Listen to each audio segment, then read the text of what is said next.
What's up, everybody, and welcome to The Source Online. We are in week 3 of our series Left on Red, and it is going to be a great night. Brady's going to be kicking off the message, followed by some of our very own Source students helping to bring the message tonight.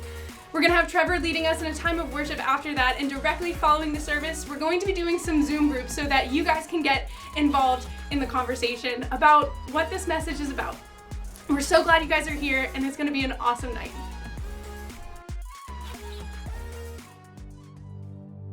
When it comes to not only restarting the conversation with God, but maintaining it, there is something that is extremely important that we can sometimes overlook, and this is the thought of accountability. So often we feel the need to walk through life alone, to handle our sins, our struggles, and our problems alone. And this is a misconception that is so widely accepted by people nowadays that typically we feel as if we are even bothering other people when we ask for help. The truth, however, is that we as people who follow Jesus are meant to live our lives together and walk through life together, not isolated. Accountability does not simply mean going to somebody when you messed up and letting them redirect you, but it's living life with other people, being in relationship and in community with them, not just simply being there when things are hard. Now, don't get me wrong, that is a huge aspect of accountability, pushing each other and challenging those around you to live for Jesus in all aspects of their life. And I personally love that we even get to see Jesus do this in his own life. In his 3 years of public ministry, Jesus lived in constant, non-stop relationship with the disciples. He was able to guide them and hold them to a higher standard in real time, and we even got to see the times where Jesus corrected them and challenged them to be better. And in the book of Proverbs, in chapter 27, verse 17, it says that as iron sharpens iron, so one man sharpens another. I know this is a verse that many of us have heard before, but if we take a look at what this is saying and what sharpening iron truly entails, then we can get a deeper meaning of this proverb. When somebody is actually sharpening iron, there is a lot of friction and pressure that is involved. They are chipping away and grinding out a dull edge using force and pressure. This process is hard. It involves a lot of work in the reshaping of this iron, but in the end it is completely sharp and that dull edge is no more. Just like this, living life with other people and being held accountable can be hard. It can involve pressure and it can take a lot of work, but in the end our lives can look completely different for the better because we were willing to let someone in our lives to help us grow. And today we're going to have some of our very own Source students help us talk through this thought.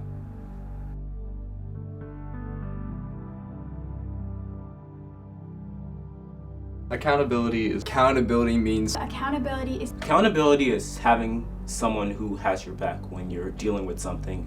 to me, accountability means holding each other to a higher standard.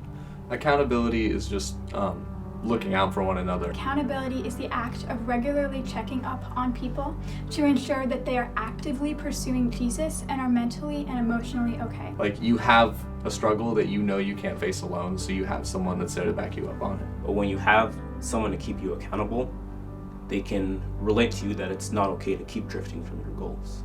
It's a kind of a partnership where you guys are given permission to hold each other to this high standard. So if one person doesn't quite meet the standard, you're allowed to tell that person, hey, you need to pick it up, you need to get back on track. And if you are holding to the standard, then you encourage each other and say, let's keep going.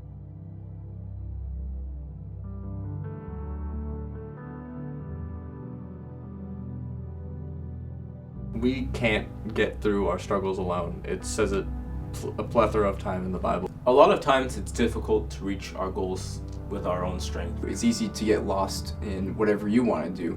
Often people's greatest enemies are their minds and themselves.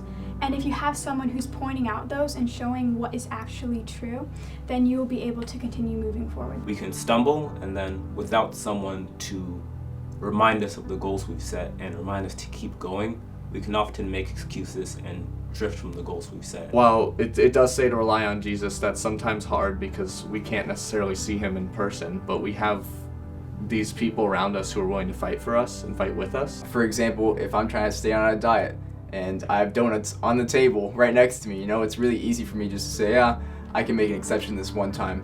But if I have my friend next to me and he's saying, I'm not going to do this and you're not going to do this, then it's a lot easier not to eat the donut. just knowing that someone has your back makes everything 10 times easier to go through.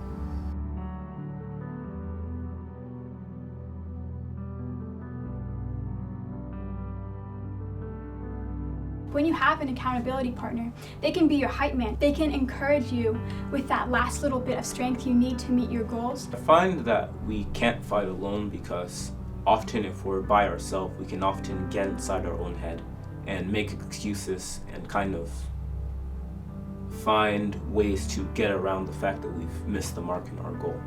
We have no one challenging us, no one counting on us, no one holding us to that higher standard. And they can also point out your flaws and be able to show you where you are doing wrong and help you to avoid those temptations even when you don't have the strength in your own self.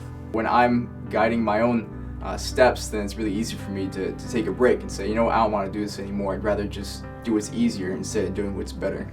I can't see myself getting through a problem without grabbing onto one of my friends first. We can't fight alone because when we're fighting alone, there's no motivation to be our best.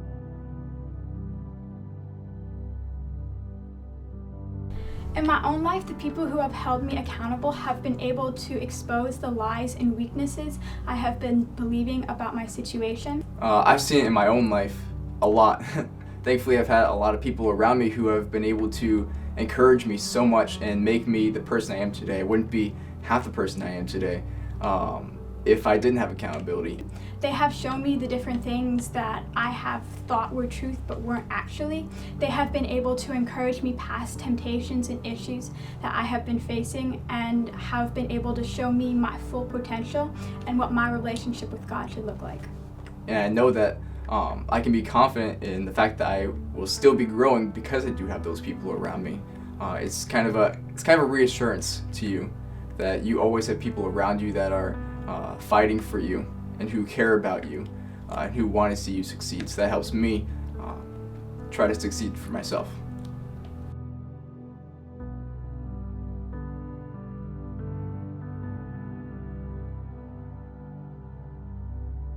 One of the first steps you can take is finding someone that you trust or look up to and have a conversation with them about the goal that you're trying to reach that you've been having trouble with. And maybe you'll even find someone who wants to embark on that journey with you on whatever you're trying to do. You need to be open and vulnerable with your friends. Though I know it's scary, because God has promised us community and because He keeps His promises, He will give you someone who can be your accountability partner. He will give you someone who you can turn to in your time of need. And if you don't have close friends or family, maybe look to someone you admire. You know, maybe look to someone that you look up to and take a shot, take a chance on them. Again, like you have to make the first step because not everyone knows you, but you can make the first step towards that, building that relationship and building that accountability.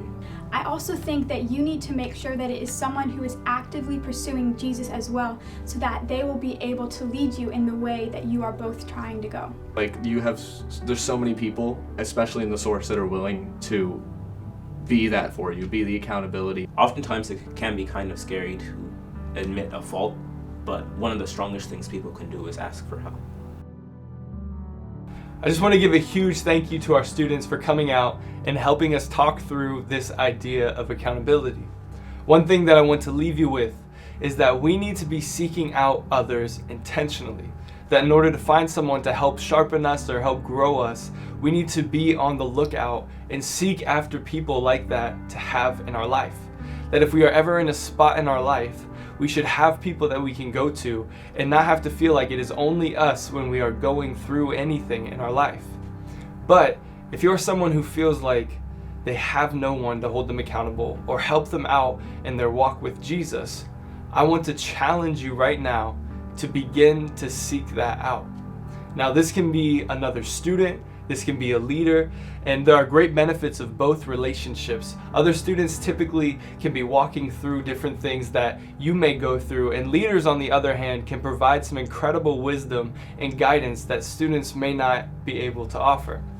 I would personally say to have both relationships in your life, to have people that are walking alongside you and through life with you, and people that you are trying to make your life look like. When I was in high school, that was Pastor TJ for me. I was always talking with him and learning from him, and he was continually pointing me and my life back to Jesus, and he caused so much growth in my life. Now, beginning a relationship like this, where you challenge one another and grow together, it can be intimidating to start, to ask someone to help you and to hold you accountable. But the thing is, all of this starts with a conversation. Getting to know people and knowing who they are, because yes, this can be intimidating, but if you know someone's heart and their heart is for Jesus, then you know that they will not want anything for you other than to see you grow for Jesus and to become more, and for him to become more relevant in your life. And when it comes to leaders, I know each and every one of them have the heart and desire to help you walk through your struggles and help you grow closer to Jesus. So this week, I want to challenge you to have a conversation, to reach out with someone and to begin to grow with them, to get someone to hold you accountable and you do the same for them, to grow in community with one another and to help one another restart our relationships with God.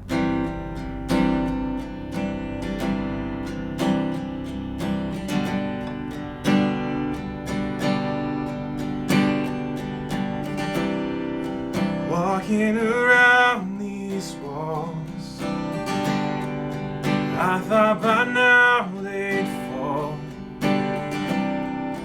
but you have never failed me yet.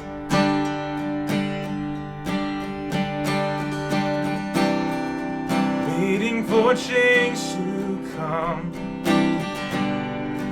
knowing the battle's won. For you have never failed me yet.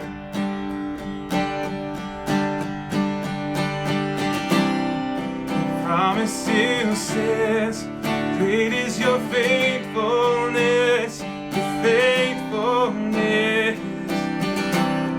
I'm still in your hands. This is my confidence. You've never failed me yet.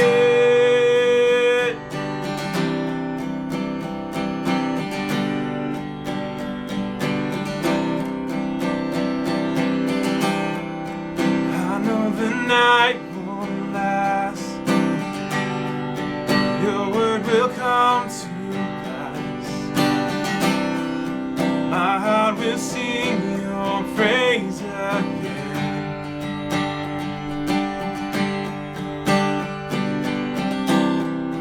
Jesus, you're still enough. Keep me within your love. My heart will sing your praise again. Oh, your promise still stands. Your promise still stands. Great is your faithfulness, your faithfulness. I'm still in your hands. This is my confidence. You've never failed. Promise still says, great is your faithfulness, your faithfulness.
my confidence.